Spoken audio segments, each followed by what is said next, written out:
bringing you the latest news from Coronado Athletics. This is the Mustang Fan Zone podcast from 100.7 The Score. My man Mike Gustafson's let me down for the first time. I see no baseball on the screen in front of me. Instead of looks like the WNBA draft. What's more power to them? Good for them. But I need base, especially the Royals and Yankees play tonight. They start a series. But we'll talk high school sports for an hour and a half, and then I'll get home and get my fix because we're in the Mustang Fan Zone to kick things off tonight. And I am with the coach of the playoff-bound Coronado Mustang baseball program, Brad Bibb. How's that sound? Man, it's really good, especially after the last couple of years. Kids were pretty excited on Saturday when we won and found out, we figured that we needed Tascosa to lose at the same time. And so we went our game and flip on Game Changer, and Tascosa's beating Cooper, and I'm going, no way. But saw that game ended up good for us, and so the kids were really excited, and they should be. They've worked really hard, and they've banded together and overcome a lot, and I'm really proud of them. You guys need to send Jake Qualia and Gus Cook a Christmas card because those two guys who have been through at it for a while came up big. I was actually at that game. That was a good high school baseball game because Tascosa played really well. Cooper just took it away from them right there at the end, which is what they do. We're at this time of year, and I told you before we came on, I want to bring up something that Chris Baker said after that. Chris Baker is a wise young man for being a first-year coach. He is. And he is young. Man, he's young. I tell him that all the time, that he's not much older than my older daughter. So he mentioned that because Tascosa's in that hunt down for the fourth playoff spot, and they're playing better because of that. They're desperate. They know they've got to – and because of that, that brought out a little bit of toughness in Lubbock Cooper that he said he hadn't seen.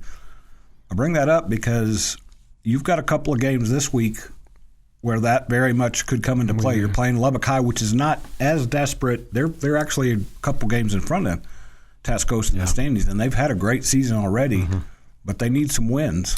They need to win 2 or 3 here down the stretch to get in there. So you're playing a team – you add on to yours, you're playing a team that's got to win games. Also, there's some rivalry element there is. There. Well, we kind of dealt with it last week with Plainview. Honestly, Plainview, I think, could have benefited from beating us a little bit, and we played 2 really close games with them, and we're fortunate. But, Lubbock High is going to be the same way.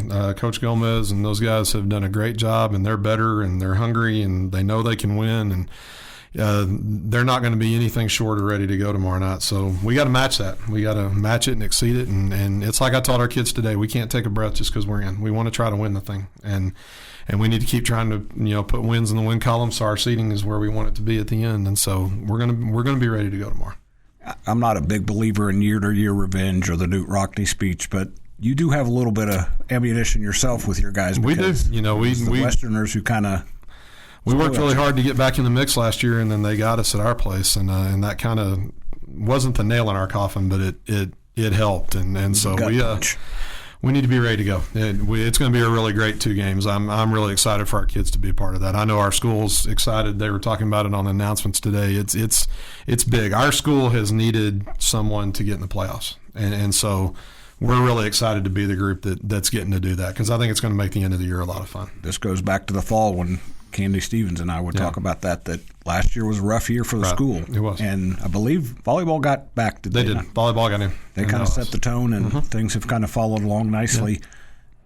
This is going to age me, and I don't think you were here yet. You may have been a high school kid yourself at the time, and I don't know that the rivalry between Coronado and Lubbock High baseball has stayed the way it was back then, but when Mr. Webster picked up his equipment and moved from University or 19th Street to 34th Street. That it was a big deal. Some things up. That was right before I got here, actually. So I think his first year at Coronado was the year before I got to town. Okay. And so I remember stories about that. I know it was a big deal. If he ever hears this, he's going to laugh because there's still a Jimmy Webster rule in LISD. I firmly believe I'm sure there is. It may not be written anywhere, but they don't like coaches head coaches going from one school to the other because there was some wounded pride on both sides of the aisle. There was. And that was still 2 really good programs at that point. Yeah. Because John Dudley did not leave the cupboard bare, and Jimmy certainly didn't leave it bare at Lubbock High. Fort Monterey had to play catch up there for a few years, and they did. Boy, they closed the gap. They did. Well, let's talk about the here and now. I don't want to if I fall too far down a rabbit hole, we'll start talking about a lot of old things. You guys, you got the sweep against Plainview last week. Uh-huh. You're 10-2? 10-2. You're tied with Lubbock Cooper right now. Right. That's going to be a dogfight because they've got Caprock, I believe. Or no, they've got Monterey. They've got Monterey, and then they finish with Amarillo High. Mm-hmm. So they're you would think that their guys aren't looking past Monterey because of I did my research on that last year. Not only did they play in the playoffs, they had 3 one-run games last year. So there's a little bit of – and I think Monterey beat them once last year. Yes, if I remember beat them once. Yeah. All 3 one-run games, Monterey got one of them. So they've got some things to look forward to. Sure. You guys have Lubbock High this week and then finish Tascosa, mm-hmm. which, again, Tascosa may be right there in the hunt for things. So this is cliche and easy to say, but the playoffs are pretty much already begun. Absolutely. I mean, they honestly have been since we split with Amarillo High and Cooper, and put ourselves in a good spot. We felt like we had to win, just to keep up with them, and it's kind of turned out that way. And so, we just got to keep winning. That's what we've been talking to our kids about. Keep winning and let those 2 duke it out the last week and see what happens. We feel like we've still got a shot to win the thing. So. And you just want your guys to be playing well. Now that you are in that spot to be in the playoffs, you want to take a little bit of momentum and a head of steam once you get there. Yeah, it's important to feel good going into it. We don't know who we're looking at from down south yet. It's probably going to be Abilene High or Abilene Cooper if we end up Division I like we think we're going to. But you want to be playing well. It's nice to have 4 games left to smooth the kinks out a little bit. We're still, we still got things we can work on and things we can improve on, and so we're going to keep doing that and hopefully keep winning games. From watching you guys the times I have and keeping track of your scores as we've gone, we're coming up on a break, so we won't dig too deep into it. But I want to hatch this idea in your head. It seems like it's baseball, so pitching's always big, but it seems like your pitching has really, first of all, it's ramped up all season, but lately it seems like that's been I don't know if you could say a bigger key, but you guys have leaned into that a little bit. I think it's honestly been the separator for us. We've tried really hard to work on the hitting part of it, and fortunately we've had guys who've pitched and kept us in games, and we've been able to win those. So our pitchers have been really, really good for us. Graham Harden just impresses me. Him and the young man at Liberty who they go out there with all kinds of noise around them, and they just plug on through. So we're coming up on the break for the first segment of the High School Fan Zone tonight. We'll be back on 100.7 The Score in the Mustang Fan Zone. I'm Randy Rosetta. Diving headfirst into Coronado athletics. You're listening to the Mustang Fan Zone on 100.7 The Score on the 100.7 The Score mobile app. Welcome back to the Mustang Fan Zone. This is a Monday night, so this is LISD night. We'll finish with Brad Bibb, the Coronado baseball coach here. Then we'll go to Estacado, then Lubbock High, then Monterey to finish up. No Hall of Fame coaches retiring this week. No, we're not as dramatic a week, but it's a big week for the coaches we have coming in. We've got Estacado Track coming in, had a big week. Some of their athletes. We've got Jose Perez coming in, the new Lubbock High boys basketball coach, and then Brian Kronk, who's got Monterey softball right there in the hunt after a little bit of a rough stretch. So do you know Jose Perez by chance? I do not. I've not had a chance to meet him. So Tim Perez wound up going to Estacado, but I believe they were in the Coronado feeder system at one point. Okay. And I'm sure that my friend and former Coronado coach Ernie Mims is going, why didn't that kid come and play for me? Yeah, probably but so. He found a pretty good place to play basketball. He did. So, and there's some Coronado kids that have found a pretty good place to play baseball because you guys, after missing the playoffs the last couple of years, and knock on wood, are you going to wrap your guys in like saran wrap here these last couple of weeks to make sure? I was talking to my wife about that the other day. Just, we've been fortunate, and we were due some good luck after the last couple of years. Yes. But, I really think, I was looking at it today, we've got 5 kids who have been on the varsity for parts of 3 years,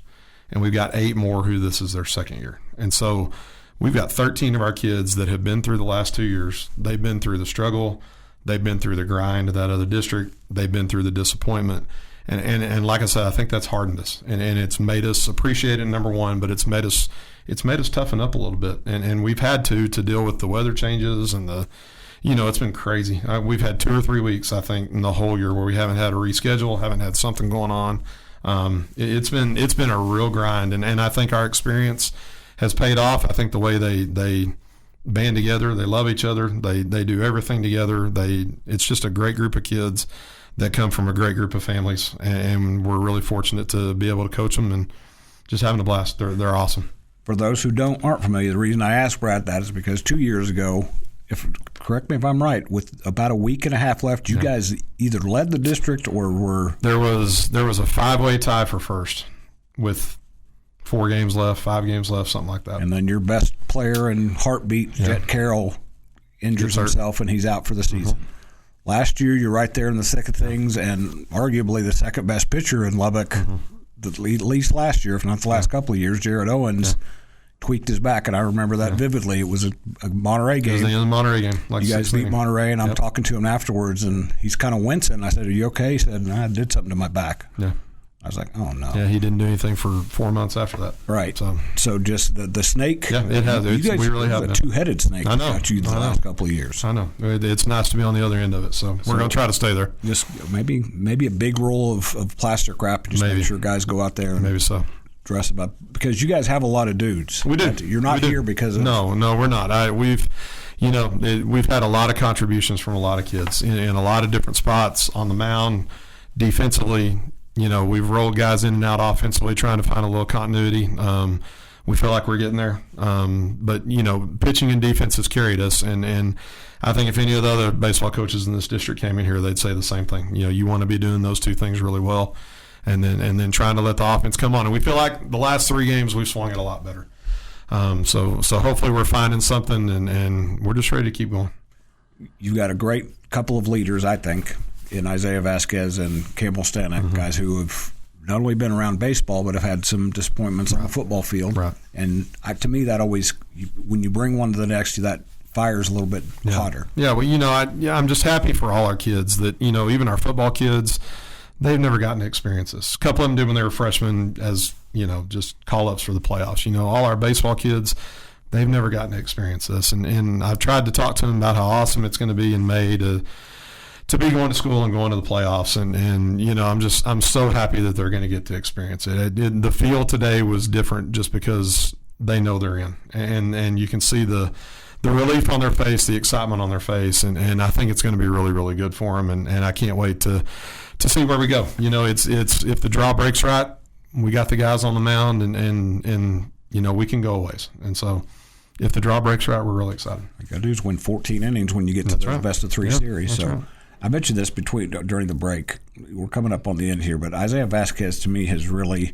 I've watched him for several years in football, the last couple in baseball. He didn't necessarily have to be a leader in baseball the last couple of years, but he's embraced that this year. He has. We needed more out of him. I think he'd be the first one to tell you that he didn't have a great year last year. And we needed more out of him. Maybe, just being a senior has kind of let him loose a little bit. But, man, he's been good. He's been great on the hill. He's been our leading hitter for a few weeks now, and we've needed it. And I'm really happy for the kid because he does everything right. And I'm really happy he's going to get a chance to play baseball in May. It sounds like he's a Graham Harden whisperer, too, a little bit. Apparently. He's usually one that talks to him when he comes out there.